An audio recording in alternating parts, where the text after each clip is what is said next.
So the foolish say, give us of your oil. But the wise say, no, this is the wise. For the wise to say yes, they're also fools. They say no, because if you take a spoil, there won't be enough for us and for you. And they go and buy for yourself. All right, so this is interesting. Go and buy for yourself. I don't know if I can. So this is just 25. So the foolish say to the wise, give us of your oil, for our lamps go out. So that's a problem. And the wise answer said, no, lest there is not enough for us and you, but you go rather to them that sell and buy for yourself. Buy for yourself. Now, if you take from the rich, they won't develop. And then they won't have, and also the poor will have lesser. Because where does the prosperity to come from? The rich. But if they get richer, the poor get also richer. Okay, so then there's more jobs and there's more technology, but now you take the technology away. And you go back to your farms again. And then everyone struggles. There's not enough food, there's not enough roads, not enough cars, not enough houses, not enough protection, not enough whatsoever, not enough prosperity. But, so these fools, and while they went to go and buy, the bridegroom come.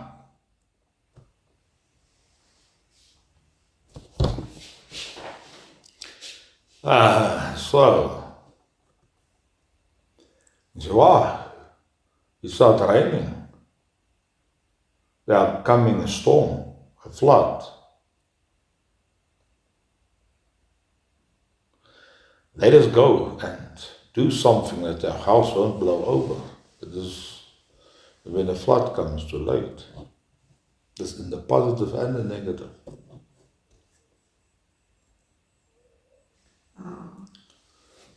So you cannot say, all right, I'm not interested in gospel. When I die, come and preach the gospel for me. Because it will take a lifetime that things restore. Those things don't restore. Now all I say, there is fools. So the woman look, but you can make a foolish decision. But there's a consequence. Can you stand there? So she was say, I'm a little bit smart. Adam would say, let's be careful. But let me think a little bit. Now, surely God knows much more clearer. We have gone through this problem and ending. He just give them some advice. Well, I'm a little bit smarter. Surely you are not so smart. You are really not so smart. So, here, Ja, the dinosaurs 65 million years ago. Oh, here find R-Rex.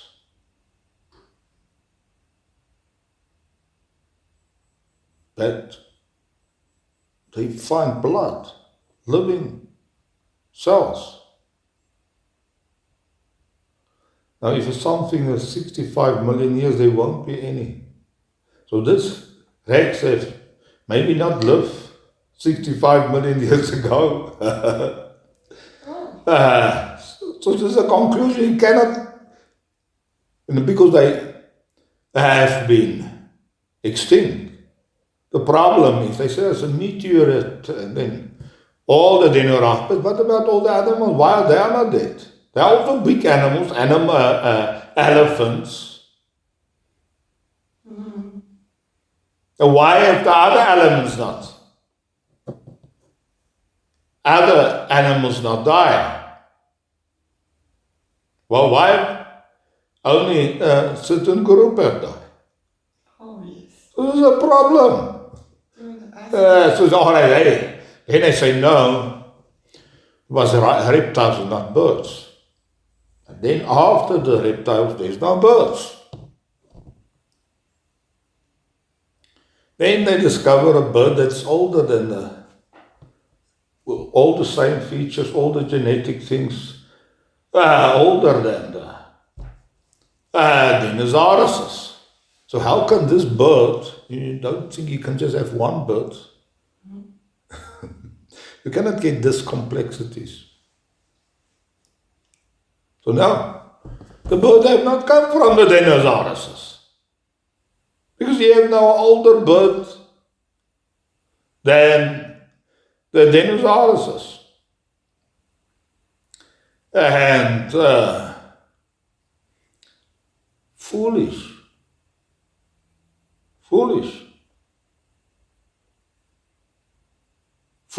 assumptions. But we know who's behind it. The Hebrews is behind it because they want to, the moment they can say, wow, you see, all the things have developed, God has not made it. There's no creation. And all sorts of other problems come up. But if you talk to the education school and the children, if you ask them, keep just come out of their mouths. Because this is what they teach those things. But nobody think a little bit. So you can make a foolish statement. At the end, it will show you are foolish. And there's so many fraud they have done. And the guy gets a tooth. And they say, wow, that was an ape tooth. And then they say, well, this was how the ape look and this is how the human look. It's very close. We come from the apes. Later they discovered it was just a pig tooth. Oh. And then they take a baboon schedule and then the teeth, they make it looks like a human. They say, oh, you see, it's very close. So they find out all the fraud. So all the top, highly respected scientists have done fraud. Over and over. Then they go, oh, we cannot say this anymore. So the theories fall apart. How more people start looking into it. So here's also the woman. She says, oh, wow, the good tree. But they don't consider, surely, God knows much more than you. You have lived a little bit longer and you have done a little bit more what you have done. If they just start seeing the complexity of what happened in a cell, how to produce a protein, just too complex. And somebody must think it up. Do you think this happened? All right, so now they lost something. But what have they lost? Really, the story said now they're going out of paradise.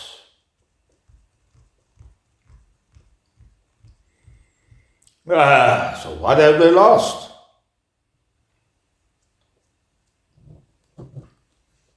Now, here on the seventh day, surely the Bible says, and God blow the spirit of life into them.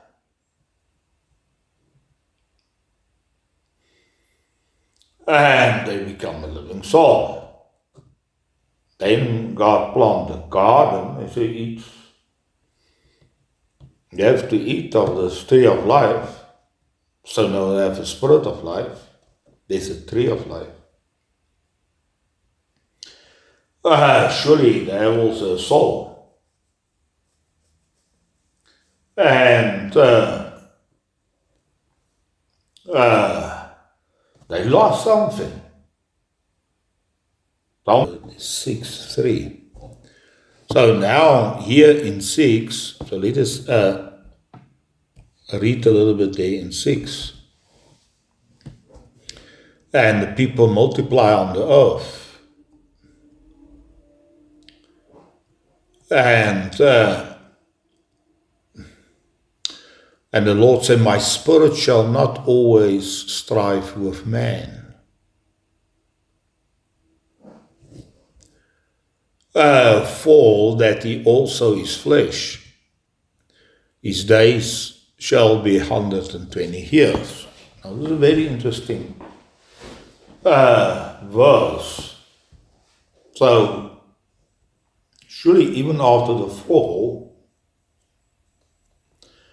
the people multiply and the people still also live a little bit longer. But here, the Bible say, my spirit shall not always strive with man. At this point, what happened now with man is that the spirit leave man. You have no spirit anymore. You have a mind, you have a soul, although some have lost their mind also. They become primitive, can't stand it. But their spirit, the spirit have leave man. So man have not a spirit. Now you see in the Old Testament, the Bible saying the spirit come on Simon, and here the line coming become very strong.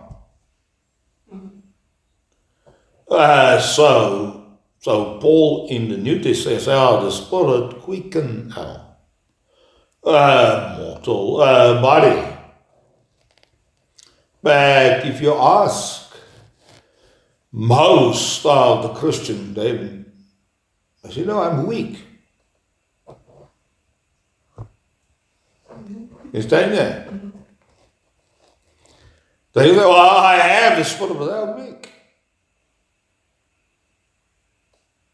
They can even have the gifts of the Spirit, but they have not. Because when the Spirit comes on, no, the Spirit is not always. When a crisis here come alive, the Spirit comes, it becomes strong. And each crisis, the Spirit come on, each time the Bible says the Spirit come on Samson, and then he break the new ropes.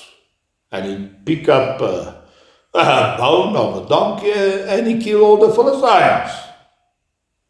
Although, after he killed 1,000 a lot, he's exhausted. He said, what does it help? I've killed him, but now I'm going to die now. After he get water, he gets strong again. And then he was fighting the Philistine to run away. So it's not that the body cannot do a lot of things, it's just there's a missing spirit. There's no spirit there. Amen.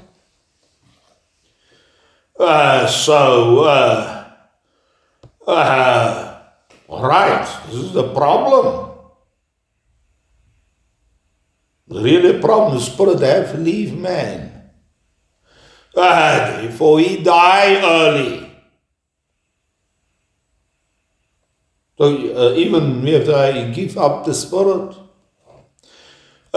he have maybe still remnants of some spirit, but you need the supply of the Holy Spirit to strengthen your spirit.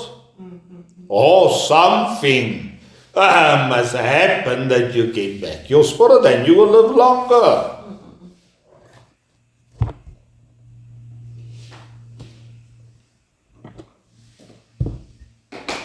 So Paul have the verse is saying, and the Spirit come our weaknesses. So why are we weak? Because there's no Spirit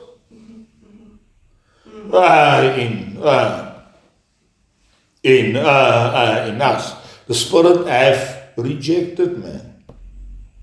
Now you see also in some songs, scenario when he goes astray, the Spirit says, I'm not going to help you anymore. No, the Spirit is very reluctant to leave. So even only after the people become evil, that Spirit says, because he's flesh, they say he's too low. Even he don't want, he said, but I'm not going to try to convince him all the time. Because he's flesh, he will die early now. Surely even after that, it still takes some hundreds of years before the people start die earlier.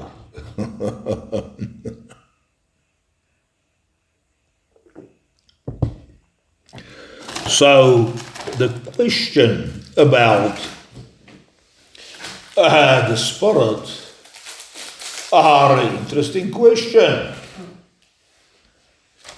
So the problem is the church will say, you have the Spirit. Why you still don't have it? Even the Protestants say, why you have the Spirit? Are you not a Christian? And then you have to believe you have the Spirit. You have not the Spirit. Paul say, walk in the Spirit. No, you cannot walk in the Spirit if you don't have the Spirit. You say, all right, I must try to love my neighbor. Why? I must try to be happy. I'm a little bit sad, things not so good. I have no faith, actually.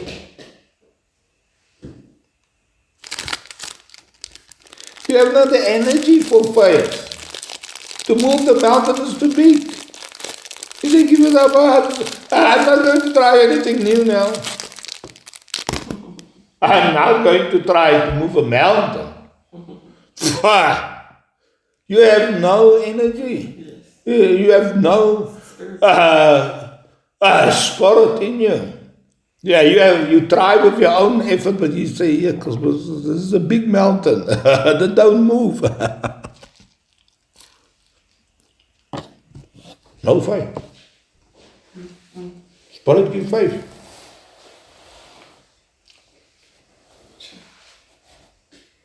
You see, no. You have to support me. I need money for my ministry. I need a position for my ministry. I need this for my ministry.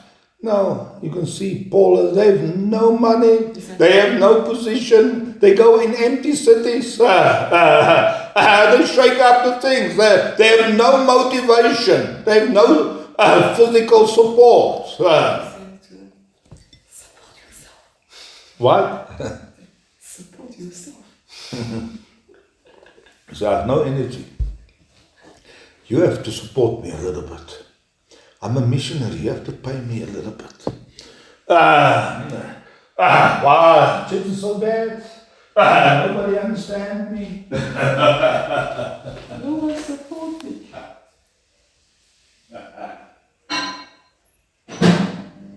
The problem is, you have no spirit.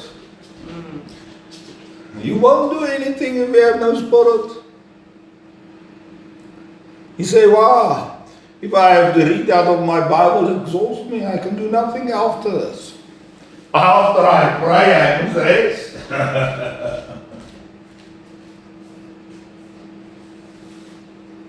You see, Rian, after he prayed, he looked so tired.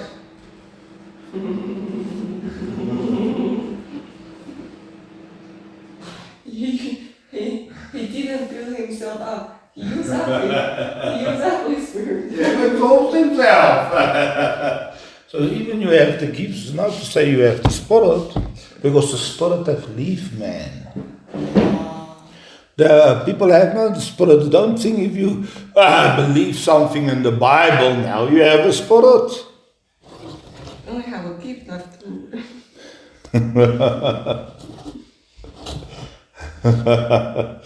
Now you have to be young with a little bit of energy, then you can pray in tongues. But if you get old, you say, well, it exhausts me too much now.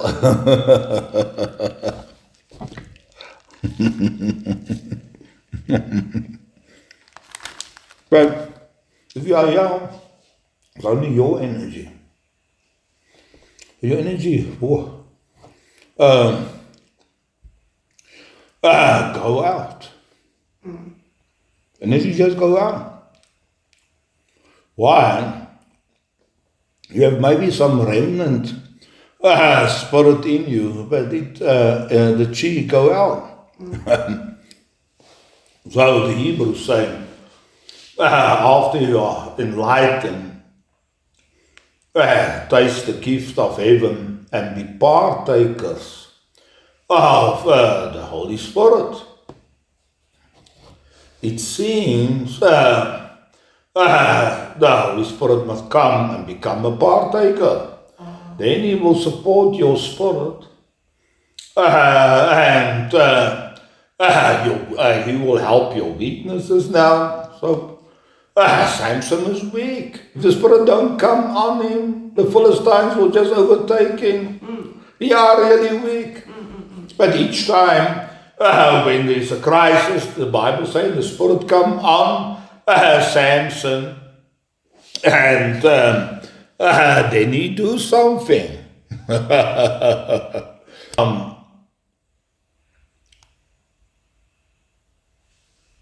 So surely in the Old Testament, the people have not the Spirit.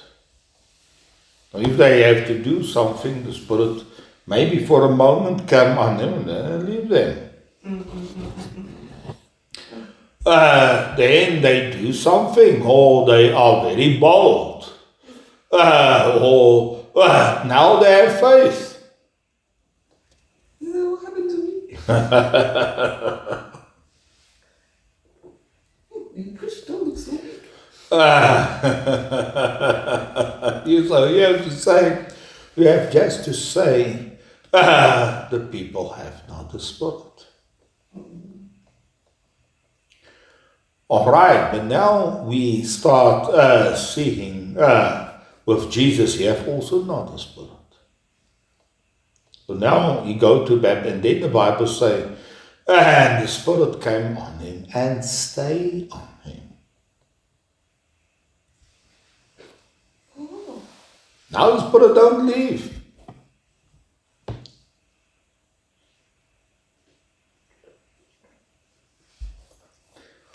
Now, all right, so now the Spirit is with him. Now, only now certain verses make sense. Where Paul say, walk in the Spirit. He said, no, I must first go and pray. And then I can minister a couple of points and then I must run away. Because the Spirit is not stay on you.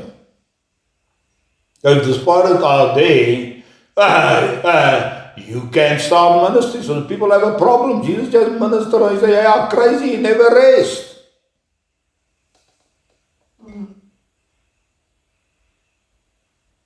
So each day, he just minister the whole day.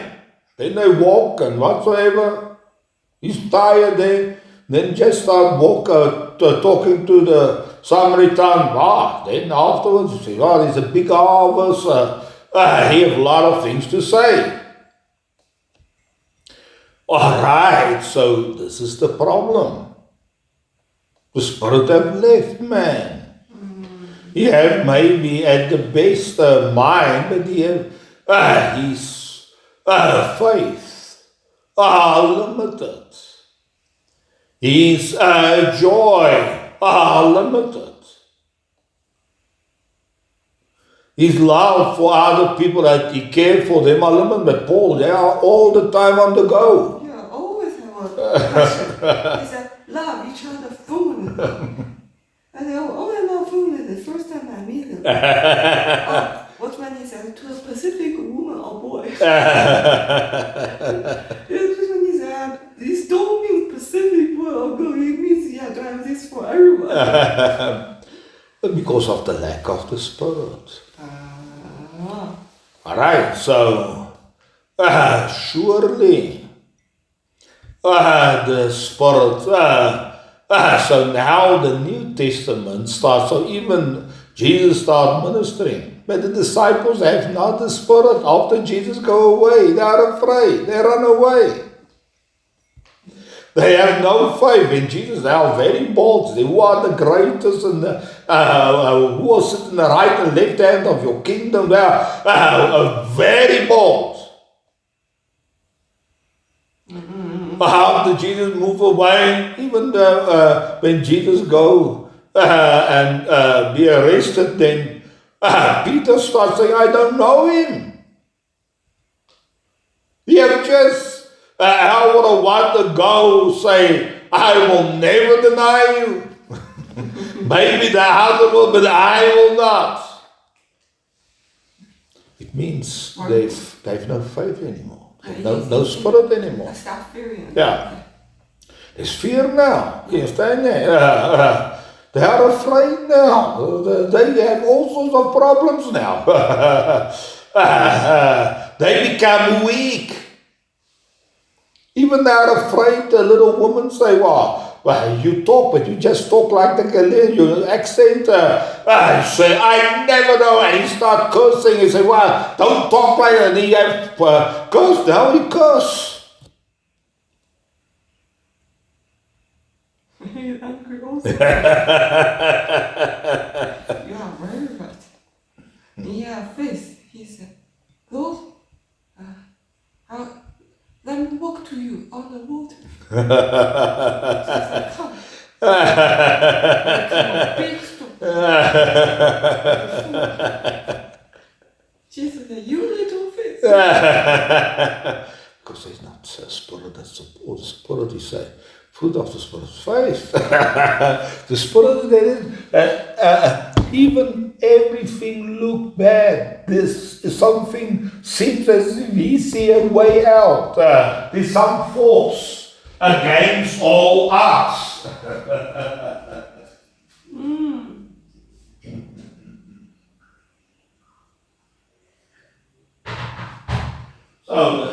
So this is what Paul said. The fruit. If you have the Spirit, this is the results. Look at the results. You say, well, woman, comfort me a little bit. You have no Spirit. There's a little problem. You say, I'm too big now. Don't take chances.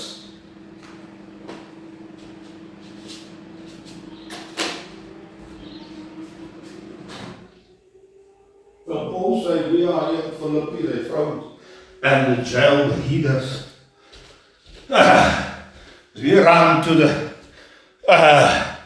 then there's an earthquake, and then they hear Paul is actually a Roman citizen. Wow, they get afraid. They just say, go out. Paul said, no, you have to come and apologize. And you have to lead us out. You have to show to the people we are important people. I will say, no, let us just go out. They are going to put us again in jail.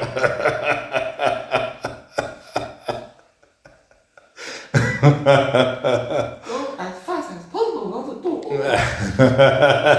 Have to receive against the Spirit. Peter said, I shall never leave you. He mean it. But when the problems come, also, you are right, just different on the Spirit. see, the Spirit is not afraid. You have no fear. The Spirit, even against all odds, against hope, against faith, against possibilities, against all reasonability.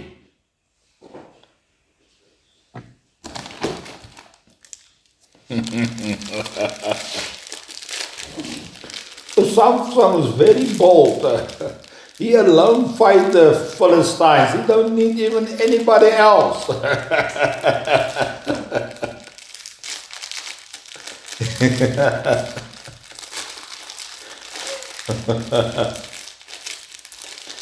Just in the Old Testament, the problem is the Spirit don't stay on the people.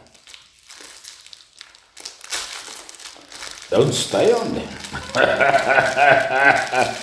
But here you hear the Spirit come on Jesus and stay on him. So, he just go, he go through all the way. He go to Galilee, he go to Jericho, this is far in the south. He go to the sea, he go to the Jordan, he crisscross that whole area.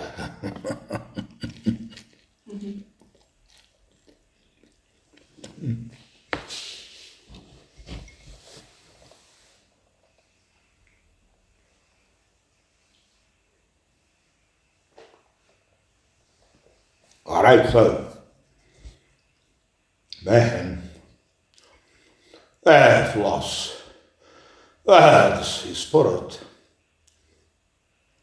And Pentecost promised that the Spirit will come back.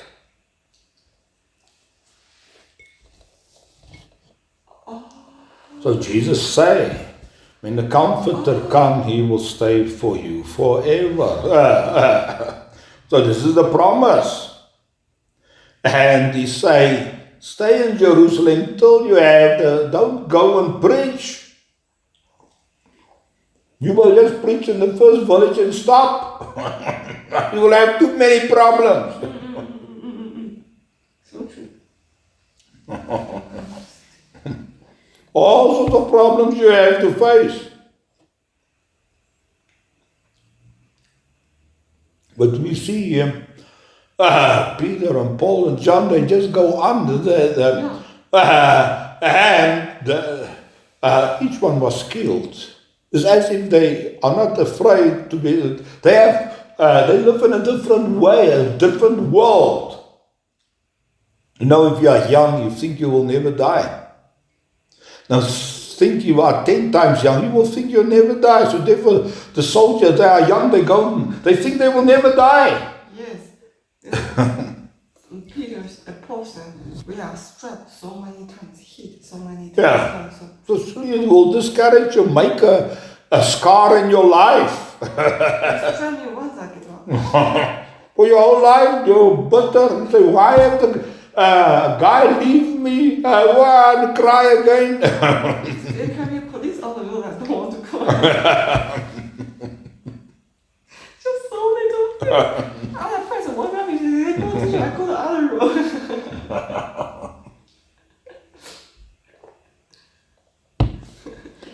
All right, so you can say, well, I have the Spirit, but let us see your fruit. How much spirit? Yeah, how much Spirit, how much faith, how much joy, how much love for the people. How much peace, how much fear do you have? All this you can look.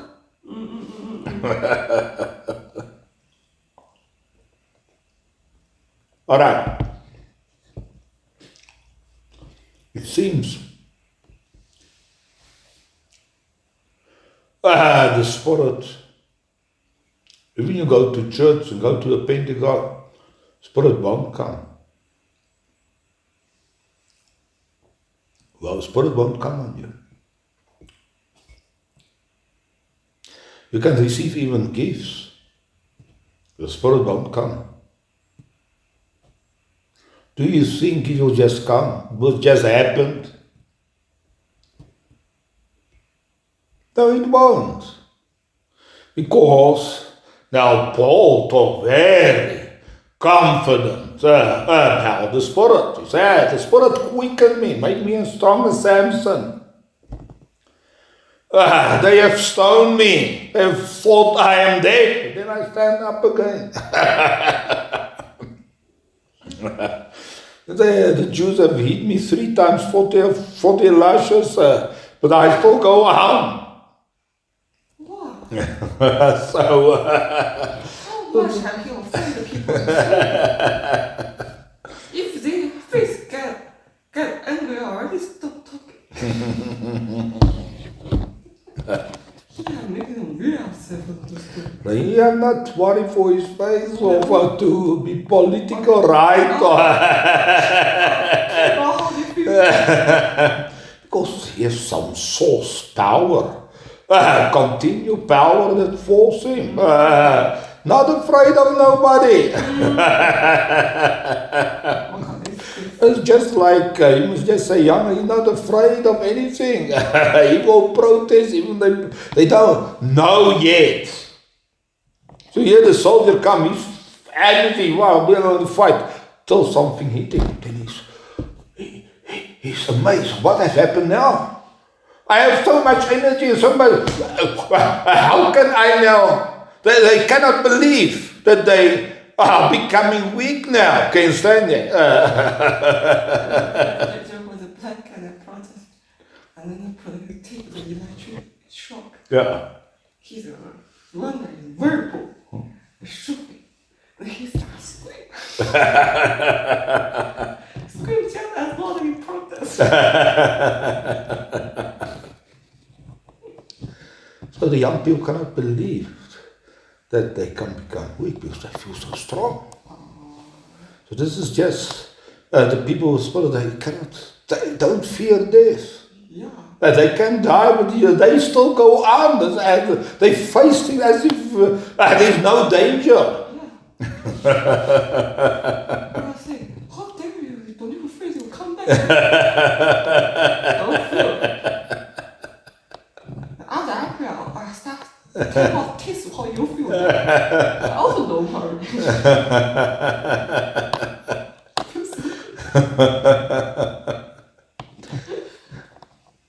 Alright, so you have to, I just say, now surely Paul start talking now. Very confident about, because the Spirit is in him. He talked very confident about the Spirit. He can say, walk in the Spirit because the Spirit is there. He say, the Spirit, the fruit, you are so happy all the time. He said, Paul, for what do you have? You have no money. No matter I have money or not, I'm like, He said, where are you going to get money for your trip?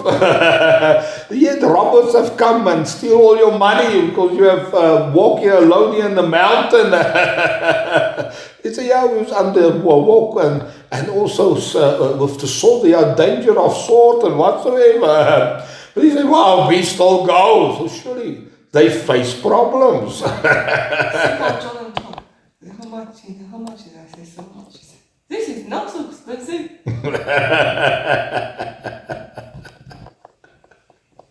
Oh, you go. Very important, like a shock. Pull the shock after you have faith.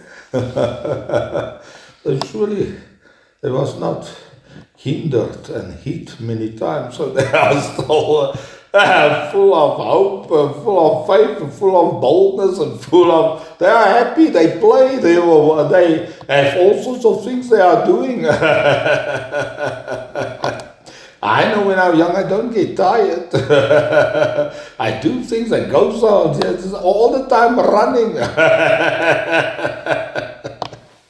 Surely even when I was 30, I never get tired. I said the day is too short. I have to want to work a little bit longer. Then I get physically tired. I say, what in the world is that?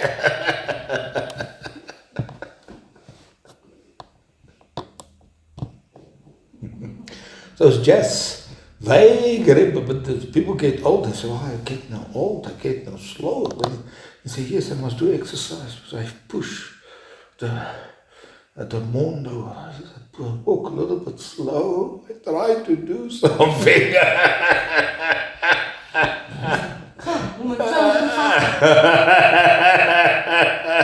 When the Indian will say, I get now old. Pass a grandmother. Grandmother feel very weak. He said, who's a car drives so fast? Oh, it must be a visit.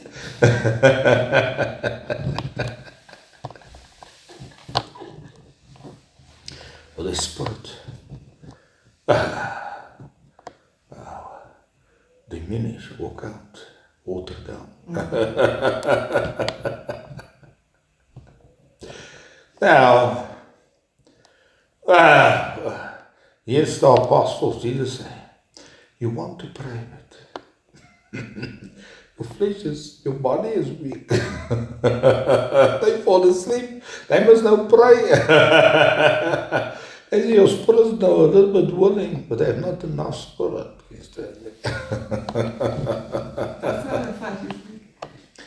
All right, so when the spirit comes, even your physical things are revived, are a little bit stronger. Oh, like Samson. Yeah, like Samson. So he's extra strong now. The spirit come on, he become very the spirit come on Gideon, he's very bold. They are bold, very bold, because of the spirit come on them. You see, you are going to fight the Philistine, you have 300 men. They are 70,000. You are 300. You are going to fight the Philistines.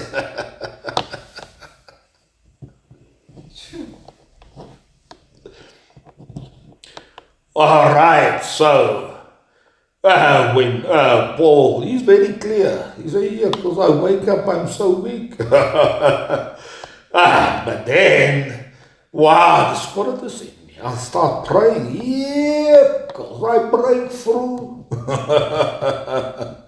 Now I'm not weak, I have faith. And while I preach, the Spirit strengthened me, and strengthened me, and strengthened me. I just preached the whole day. Because why? The Spirit is with me. He said, oh, I can just minister for 15 minutes and I must run away fastly. Then I must go and rest for a whole week, get all the thoughts ready again. And then I could maybe interest the people a little bit, although I get a little bit tired, and then I must run away. It means the Spirit is not in you. You see, Rodney get upset. The first night, after you do no invited, people go home. They say, no, the service still have to come on 2 hours. And if you get a little bit tired, you get somebody to talk to him, but then he starts very serious. He starts receiving some fire again. What? Did he go on again? If you have to pray for the people, he just stands still a little bit, walk a little bit. He says, no, when are they praying for the people? He just reach out and then he starts praying for the people.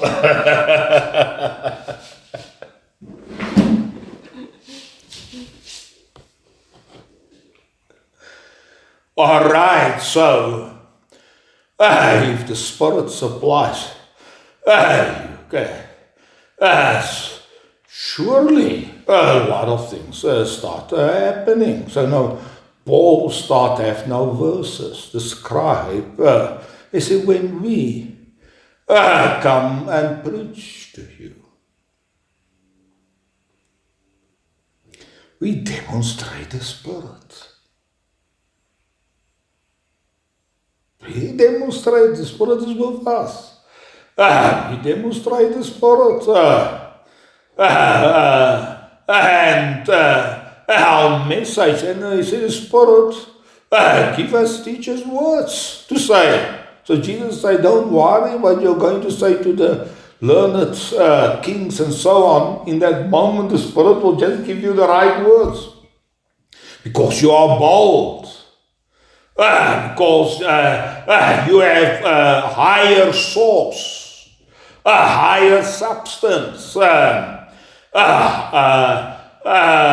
more noble setup there inside you. Let them talk. You will have many things to talk back and say how little children, how simple you think. You have a different culture, power inside you, which you can just relate. If you see the people say, "Yeah, you are weak and your words are very pathetic and there's errors in it," and because you have a higher setup, a nobler sphere, structures there inside you. Say, "You are weak, stand up." Most person, my stomach is hurt. This person, take a pill and come.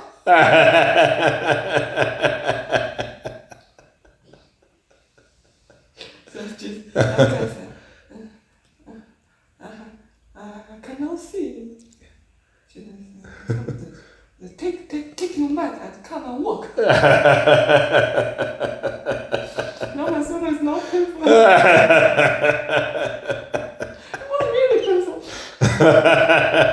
He said, but I cannot walk. I cannot walk. Take your pills out. So out of Jesus' perspective, he cannot say this pathetic. Come, pick up your bed and walk. He didn't say, well, this is the word you have to say to the guy that is sick now. Jesus says, you're pathetic to lie here for day and night. Anyway, nobody had convert him to me. I can just stand up. No, Jesus transferred his spirit to him. Then he said, well, I can stand up, maybe. Stand up and start making him.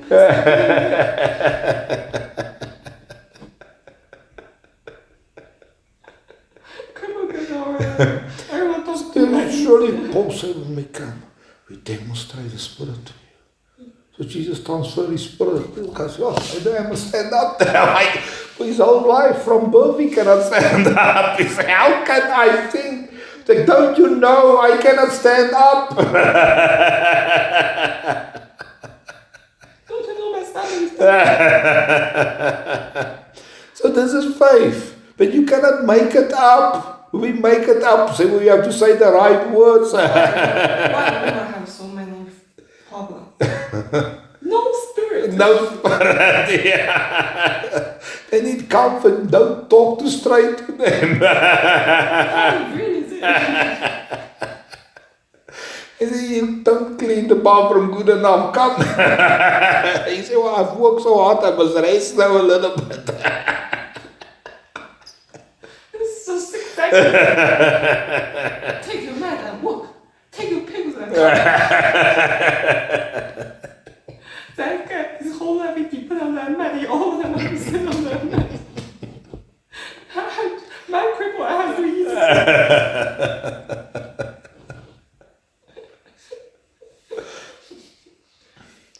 All right, so the Spirit give you faith. Listen, what that pastor preached, he said, how come Jesus speak to this people? Guys? Stand up and walk. Take your man work. He said, if I speak, the program going to stay like this. He said, if you talk again, I will hit you and let you come to me. Don't you know what my problem? Have you no compassion? It's like they will go I sitting on the wheelchair for years and now you tell him, come. Do you know if you speak again, I will hit you, then you can never say that. Don't you see my problems? I'm going to beat you up so that you never stand up. You see, don't you know my heart is broken? My life was very hard.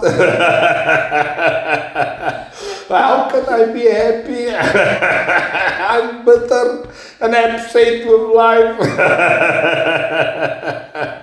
If you are not saying that sentence right, it's very easy to become a criticism.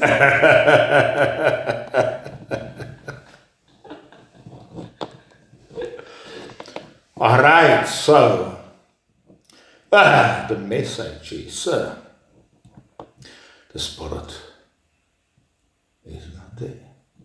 You can go to church and try to sing happy, but you are not happy. The people try to sing, but they cannot sing. Some of the Pentecostals have pray a little in tongue, they have a little bit, then oops, die again. You have to have a big heart to have a little bit energy of the young people. It's just their own talents, the little reservoir they have of the spirit from Adam. But they have no spirit in them. They're only the young spirit, the talent spirit. They have not the spirit that supports them. So the New Testament start talking, therefore you can say, how can these 12 disciples, the evangelists, they are not just fishermen. They are Greek. Philip is a Greek. Then they have Simon, the Canaanite. He's a black guy. Then you have Thomas. He doubts. He's an academic guy. You have weird guys there in the discipleship. And then you have a traitor also there as one of the real Jew. You also are called Judas. He's a real traitor. All right, how can these peoples with these limitations go out relentlessly? We know after Jesus died, they are weak, they hide, they don't believe. Jesus said, since I will go to Galilee, I will meet you there. Here the woman said, wow, Jesus, we have seen him. They said, whoa. Peter, run and go and see just the thing is empty. They don't believe. Thomas don't believe. Come up. The scripture must open. He said, wow, I cannot wait. I have to go and read out of the scriptures again. Wow, this open. And that open. And just one thing after another thing. Open. You go in a different world because the scriptures open. The scriptures are not closed for you. Now, for most people, the scriptures are closed. Even they are Pentecostal. They are closed. They must listen to what other people say about the scriptures, and this is the base they have. Nothing open for themselves. They don't see anything in the scriptures. They know all the parables, but they see nothing in the parables. They don't see things in the parables. Surely here is foolish virgins and wise virgins. Two groups. They are both virgins. The one missed the bridegroom, the other find the bridegroom. So you can now compare it with many things. The Bible says, the Hebrews, that want to find the Messiah have not found him. And those no mercy have been mercy, was not called a nation, have become a nation now. So if you hear Jesus saying, say, wow, they will come from the west and the east and sit together with Abraham. Now surely there's no nation that has scriptures. Two. They have write something but you don't want to read it. It's pathetic.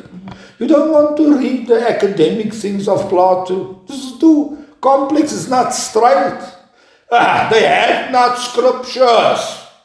At least the Jewish people have, there's people there, they have right things. You can read it again and again and again and again. That is simple, that is straight. You cannot correct it. You can debate on it. It is straight, simple, reveal things. To what nations have right scriptures that I can read? If they have written, we will have books still today of what they have write. But there is no scriptures. The Egyptians would have something they say which we will still quote today. Where are the scriptures? I want a woman, but I don't want to touch her. So they talk too complex. It's classical Greek. This is how the academics, all these academic people, they talk such complex, but they say nothing. No, you got a woman. You don't want to tell me I've got another girl. So funny. So funny to think about. All right, so no nation has to really write something.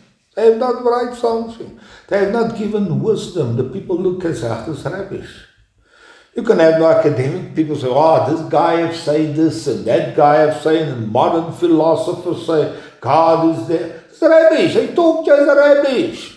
And then they have all their complex words and things they say. Nobody will read it. Nobody are interested in all the wisdom of the world. And most of the time they are wrong. Then the next scientist comes and says, it was wrong, it was wrong, it was wrong.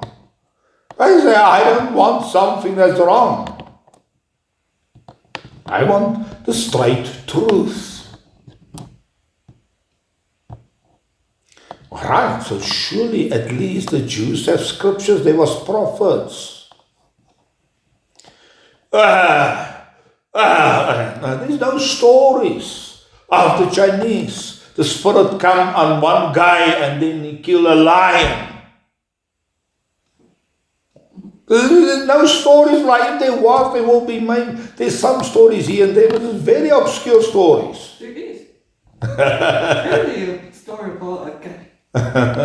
This guy is very cool. And one night he had a drink. And when he drank, he had lost his logic. Then he said, when he saw his enemy, he killed the lion with bare hand. When he wake up, he's like, look at my guy, so free. What have I done yesterday? That's just a stupidity. Yeah. When I was drunk, they also do also. Yeah. All right, so all I actually say, so what is the stories? So there is stories, interesting stories, but cannot come close to these stories. So surely the Jews say, well, we have stories, some of our prophets say they are coming a Messiah again. All it means is a man will gain his powers back again. The Spirit spirit that have left man will come back. That's all it means. So you hear, and when the Son of Man come in the clouds with great power and glory. The stars will fall, the heavens will shake, the sun will go down, and then you will see the Son of Man. And great power, great glory. So Jesus saying, Moses have lifted up this name, but the Son of Man must be lifted up.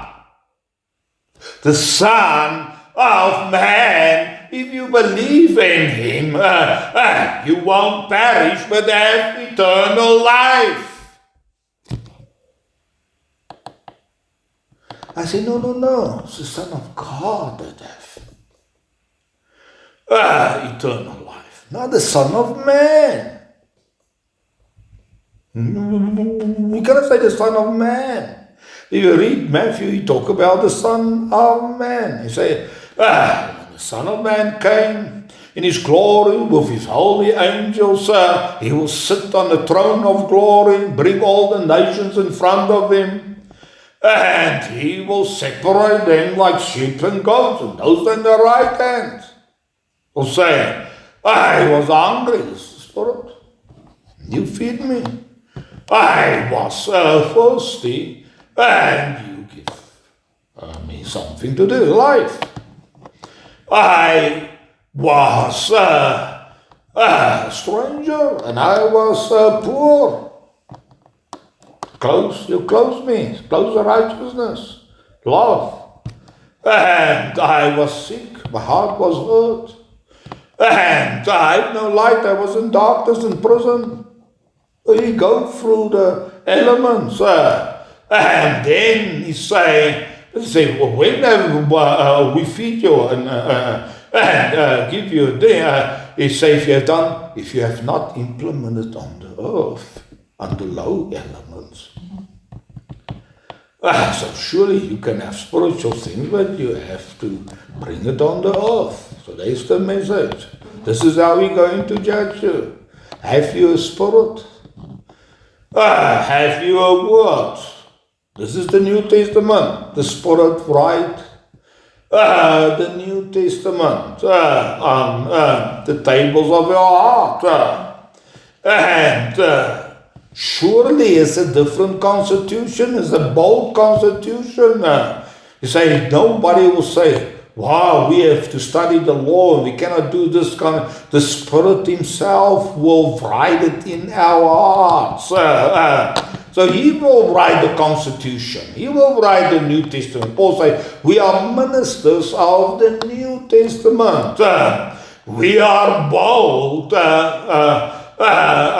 We use plain words, straight, because the Spirit is in us. It's much better than the laws of Moses. The Spirit has come back in us. So He have many things He talk about the Spirit that have come into His life. What the Spirit do? He say, you are letters of Christ, written by the Spirit of the living God. Not on flesh, on tables of stone, but on the tables of your heart. You see the Spirit right? He write the New Testament but this is a New Testament. This is a testament of faith. It's a testament of joy. It's a testament of patience. The Spirit do something.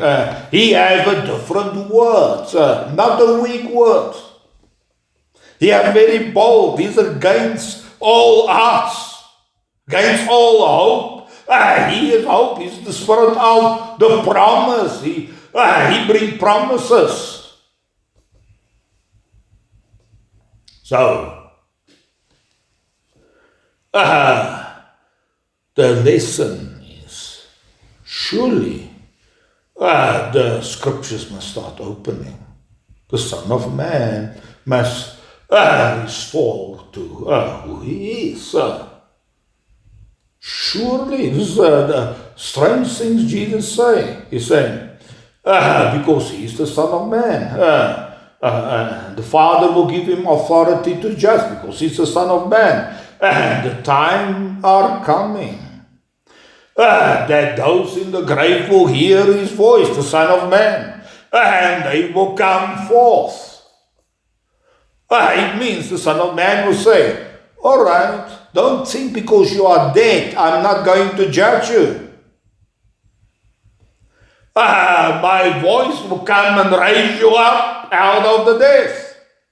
And then I will judge you. If you have done good, you will go in eternal life. If you have done bad, for eternal judgment.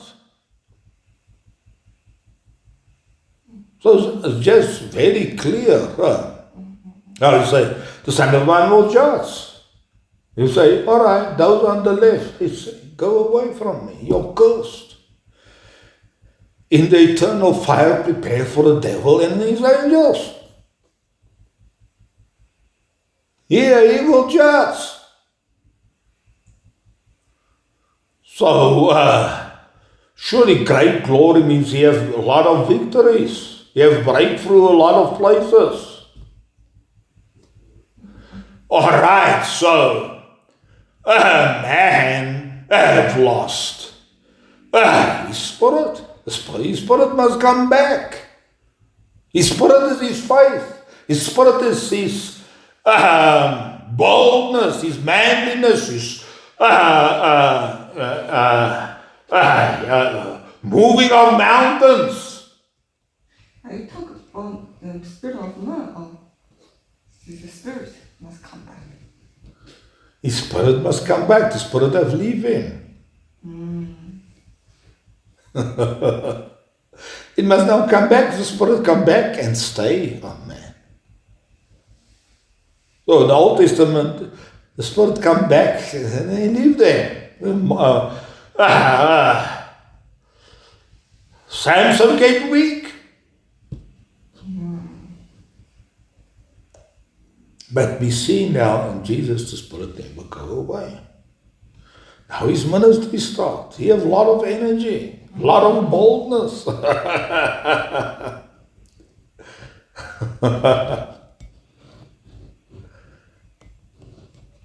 It's not that he cannot do something. He can do anything. The woman comes and my daughter was very sick. Can you come and heal him? He said, I cannot. I've come for the children. I cannot get their bread for her. It's not that Jesus cannot do something. But then this Canaanite black woman, she said, but the dogs eat still from the crumbles. Just Jesus said, yeah, because this is a good bold word, I like it. I said, all right. So it's not that he cannot do something. Can stand it. It's not a question, why I must go and pray. The Spirit is on him. And what he say happened. And he's bold. Here's the waves. He said, the waves, be still. People say, yeah, because who's this guy? Even the waves and the storms doesn't do him. What boldness have he had? What's in him that he can say it? He has just wake up. He has sleep.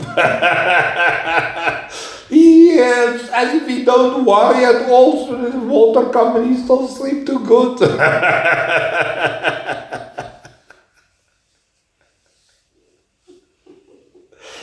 always feel like that. I feel like how am I going to fall? My husband still sleeps so good.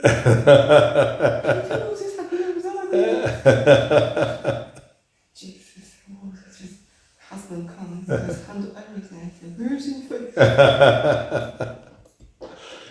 All right, so the question is, so surely the Bible talk now about the Son of Man. You say, now, surely we say Jesus is the Son of Man. But the Son of Man is just the Son of Man. representing the same power as Jesus represents. This is the bridegroom. The bridegroom, they wait for the bridegroom. You can stand that, for the Son of Man to appear, that there can marriage between. So a marriage means they become one, not only inside but outside. You see, Jesus just talked to the guys. He said, pick up your thing. Jesus Spirit go on to him. He get also balls. So let him stand up. Surely the Son of Man must appear. And when he appears, he will appear with great power and great glory. So, Jesus are coming.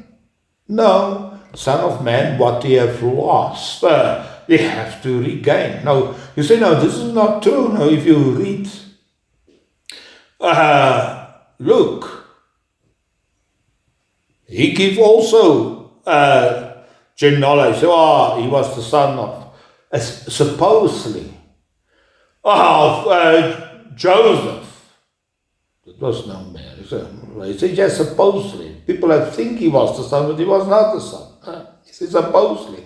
And then he go back to David, and then to Noah, and eventually he go back to Seth, and Seth is the son of Abram, and Abram Adam, and Adam are the son of God. I said, no. Look, you have right a little bit wrong. Adam was not a son of God. He's just the son of man. He was the man, just the son of man. He was not the son of God.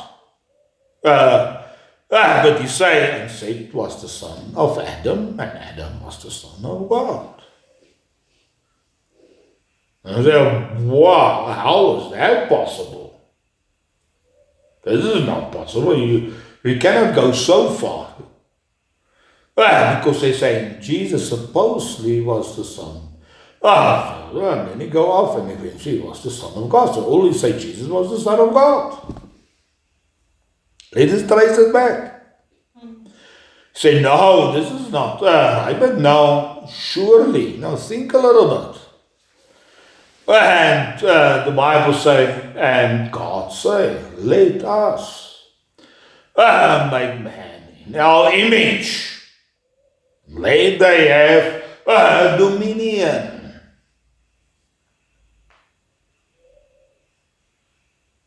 All right, dominion can mean authority, power, might, strength. Let they have dominion over all the earth and the waves of the sea. Let they have dominion. Now, the Bible say in Hebrew that in the last day God speak to us through His Son. He are the heir of all, and He are the reflection of His glory and engravement of His substance. So Paul say, and He are the image of the unseen God. But now the Bible also say Adam are the image of God. But here Paul in Corinthians say, the Son, who are the image of the unseen God, the firstborn of creation, and everything was. So there he says he's the image of God. Can't stand there. But Adam is also the image of God. Now is Adam a lesser image?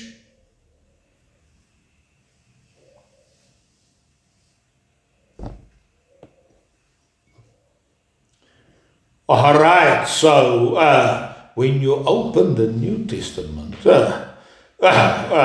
talk about the Son of Man. Now, if you read in John Sometimes you get confused. Are you talking now about the Son of God or the Son of Man? Here, in chapter 6 or whatsoever, he's saying, the Father work, I must also work. And as the Father raised the dead and give them life, the Son must also give life which He wants. Then He's saying, the time is coming, and the time is now. That those the dead that hear the voice of the Son of God shall come alive. They shall hear He say, the Son of God, the people as dead will come alive. But then further He say, Father have given Him out to judge because He's the Son of Man. And the time is coming that those that hear His voice in the grave shall, now there's more, that they are already dead for long. It seems that He gives more weight to the Son of Man than the Son of God.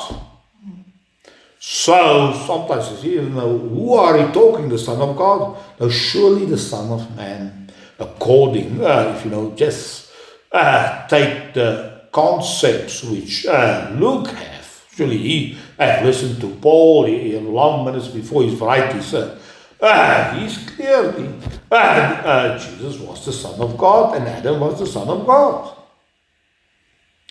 So, but the man have fallen, man have lost his spirit. Man have also lost some of his eyes to see and to hear. Alright, so all I say, the first thing must happen, the scriptures must open. The scriptures are straight. Scriptures are, Jesus talks so simple, but it's so deep. And you hear the academics talk so complex and say nothing straight. They just have nothing to say. They just mess up words. So, surely, first, the New Testament must open. The Word of God must open. First, the light must come into your life. The second thing, you have to receive the Spirit. Now, there's a lot of promises, Jesus says. When I will pray the Father, He will be forever with you. He will lead you in all the truth. So Paul say, God has prepared a lot of things for us, which we have not even seen or not across our heart. But the Spirit will reveal it to us. And the Spirit come and teach us the words of the things which God has given us.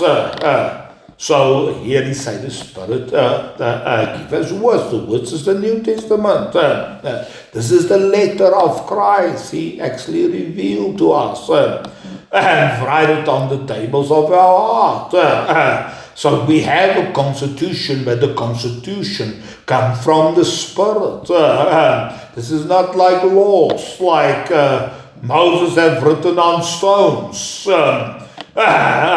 This is all the time new things. This is the word that creates, which God used to create. So, not only the gifts must come back, the Spirit must come back. Can you stand it? In your life, the Spirit will make you much more bold, give you much more faith, give you much more continue, perpetual, going on, joy. Paul said, just walk in the Spirit. He said, no, I must go and pray in tongues. And Seppa, he said, just walk. If you preach in the Spirit, if you Do your work. Just walk in the Spirit.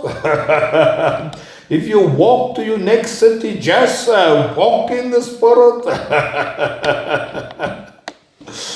And you say, how do I know I walk? See how much joy is in your life. See how much faith is in your life. See how much patience, tolerance is in your life. See how much peace do you have. Have you a lot of fear? See, have you a lot of bitterness? There's no Spirit there. Can you stand there?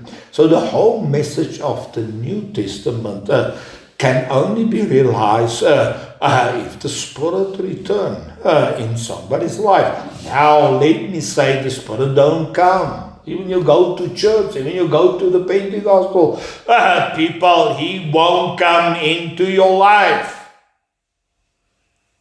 When will He come into your life? You just don't know. But the step before the Spirit come, or what the Spirit actually gives, the Word must open. Before the Word open, the Spirit won't come into your life. The ground must first be prepared before He will come. You have to give place to Him. No, not give place to the devil or evil. Give place for the Spirit.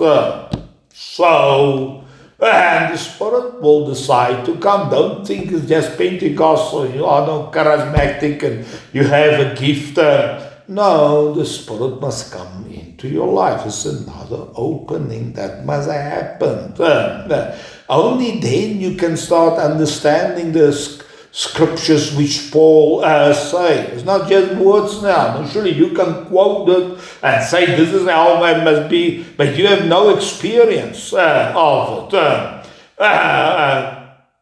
He says, when we preach, we just demonstrate the Spirit. He just say, we just demonstrate the Spirit. Here.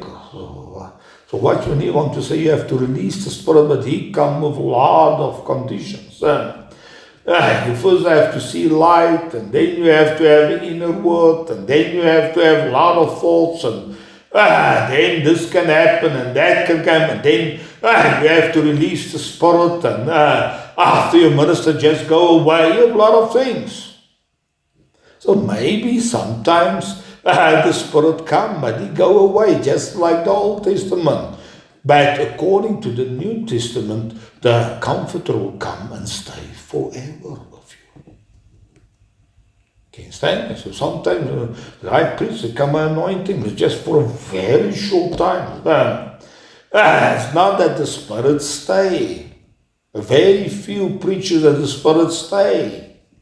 The Spirit don't stay. The Spirit, you get drained down. It's not, I can understand, says, Rodney, you are not so good today. But as he preaches, he gets better and better and better. And eventually, I say, how does he do it? He goes from low to high, not from high to low.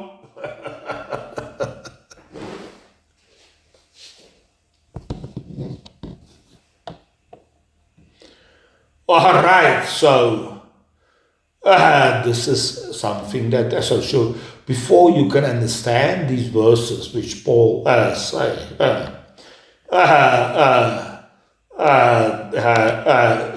how he talk about the Spirit. He say the law of the Spirit. There's a law. There's a continuation. There's just some talent I have. Just put me in front of a chessboard. I will play for you. I will figure the things out. I will see 3 times ahead than you can see. Can you stand there?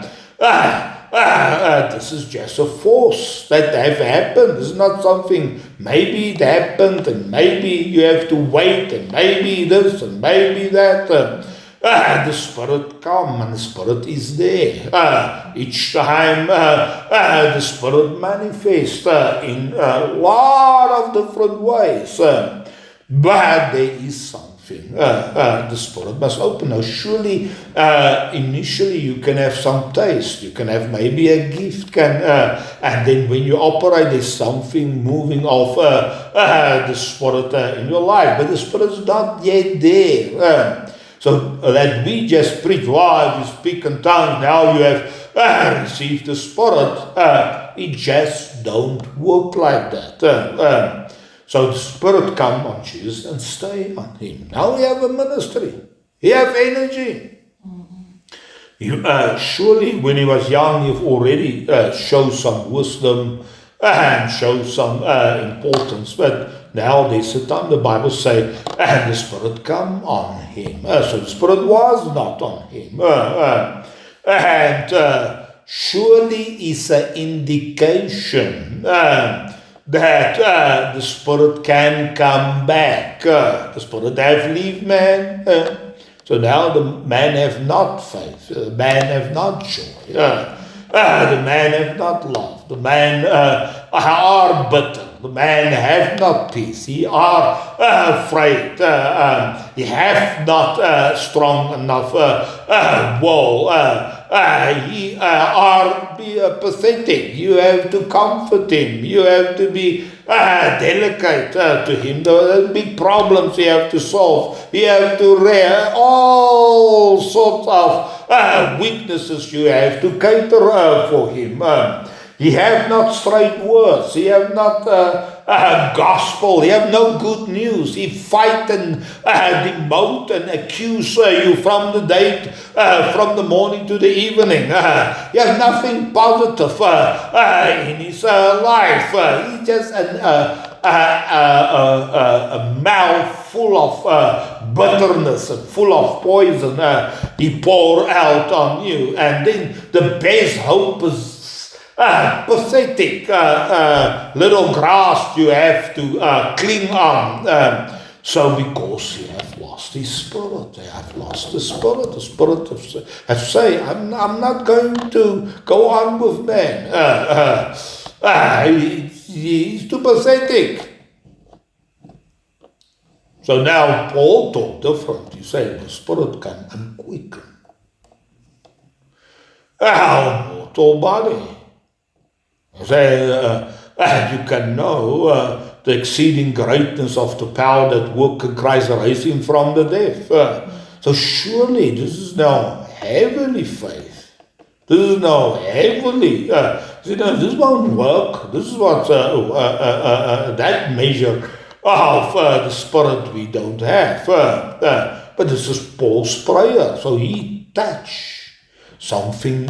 He has some feeling for that. Some boldness of this. That surely they have taken him heavily, but each time it seems even they break down his altar. He's still inside. He's very strong. You say, how many times we have thrown down on the ground, but we never are in despair. We just stand up again and we go again. So surely he said we don't look to the outside. Say we walk by faith, not by sight. We something inside us push us. If we have to look, we say, be careful, don't do this. Be careful. This is be careful. You are going to fall in a trap. All right. So when the Bible say when the Son of Man came in great power, it means the Son of Man must restore. He is the Son of God. So don't say the Son of Man is not the Son of God. But if before he can have dominion, his Spirit, which you have lost, or which you have just a little bit now of, must be restored by the Holy Spirit. So the Spirit must come and stay in him. So this is what Jesus said. The world cannot receive the Spirit, nor can they know him, but you know him.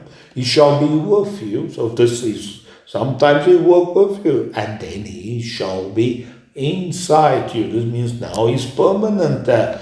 Now surely from with you to inside these many events, if I can say it like this. Still you can say, wow, my spirit, my boldness is always there. Anytime that the spirit starts moving, when I wake up, I'm still as bold and make the clouds and the storms still. So surely this is the message or which we see happen in Jesus. So he presents the powers of the Son of Man. So this is how the Matthew was one of the tax collector and one of the disciples. He have talked about the Son of Man, which will come and great power. Then he will be clear in his judgment. It's not someday you receive. No, something will happen with man. Man will grow up. He'll first receive his spirit back, and then because the spirit of life was put, and this must be his first get. Then he must get his dominion, because he's in the image of God. He's a divine being. So the Bible say Christ are the embodiment of the Godhead. So this is the body, this is the image. Your body is the image of who you are. So man is the image of God, the embodiment of God. He has lost his dominion. So surely, here the Hebrews say, it seems he's lost. He's lower than the angels, but God has crowned him with glory and with honor, and put everything under his feet. He quotes Genesis. God put everything under your feet. And in the subjection, he has not made any exception. But we don't see it now. But we see Jesus. So can you just not understand? So Jesus is a forerunner. He's the Son of Man. So sure, it's just also believe it's the. You say, but all right, he's also the Son. There's no difference between the Son of Man and the Son of God. So he is the Son of God. So all the qualities of the Son of God, he has lost it. He has lost his power. He has lost his dominion. He has lost that everything is under his feet. But Jesus gives us a little preview of who the Son of Man is. And the scriptures are very clear. John said, the Son of Man must be lifted up. I saw the Son of God must be lifted up. But why must he be lifted up? Because he has fallen. He has to get back which he has lost. The last is the story of the lost son. He has to come back. He has to come to himself. He has lost something. If he just come back, can you understand? So surely, now logically, first the scriptures must open the form a base why the Spirit will come in your life. So surely certain things of the Spirit have big diversities of things that start happening in your life. So some of the things will come back. Powers will come back. So Paul have some gifts. So Catherine Kuhlman say there's much more than the 9 gifts. So sure there's much more gifts. The Holy gifts as graces, as talents, as powers, as capabilities. But this is just the gifts, the grace. The Spirit must come, the source of all these supernatural capabilities. Surely the Spirit is the source of, he is like the beginning. He is like, so the Bible says in the beginning was the Word. This represents the Spirit. He started everything. All right. So the Spirit must come back. And then the dominion of man must come back, which we call the Son of Man. He said, if the Son of Man will come in his power and his glory, it don't matter if the sun go dark and the powers of heaven are shaken. The Son of Man will come in his glory and his victories. So then even the sun is not, it don't matter. Even the powers, the gravitation powers of things of heaven are shaken. It don't matter. So surely there's big problems. If the earth starts quaking here under you, you have problems. You are fearful. What happened now? This earth was forever very stable. What happened that the earth starts shaking? You cannot let the earth start shaking here under your feet. All right. So I think the gospel of which we preach is just man have lost things. But it's not that if he come to himself, he go back, the Father will recognize him still as his son. He will say, yes, put shoes on his feet. Put a new coat on him. This is righteousness. Give him a ring, the sealing of the Spirit. This is the ring.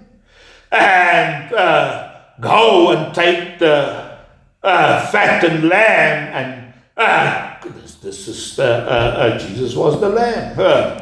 And let us be joyful, because my son was lost. So we have fallen. We have lost everything. We have to walk in a strange country, a country which are full of evil. So therefore Paul say, he have delivered us from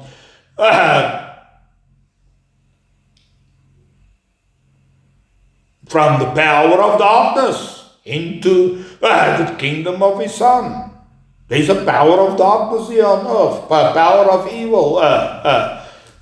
We don't know. We have sink in an evil world. We see just evil and robbery and killing and wars and hate all around us.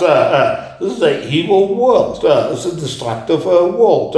He said, he have delivered us from this. All right, so surely even what so evil the Son of Man will overcome all the evil. And he will establish the thing. So all I say, he has to gain back his enlightenment, he has to gain back the word, he has to gain back the Spirit, and then he has to gain back his dominion. And like the lost son, he has to come back.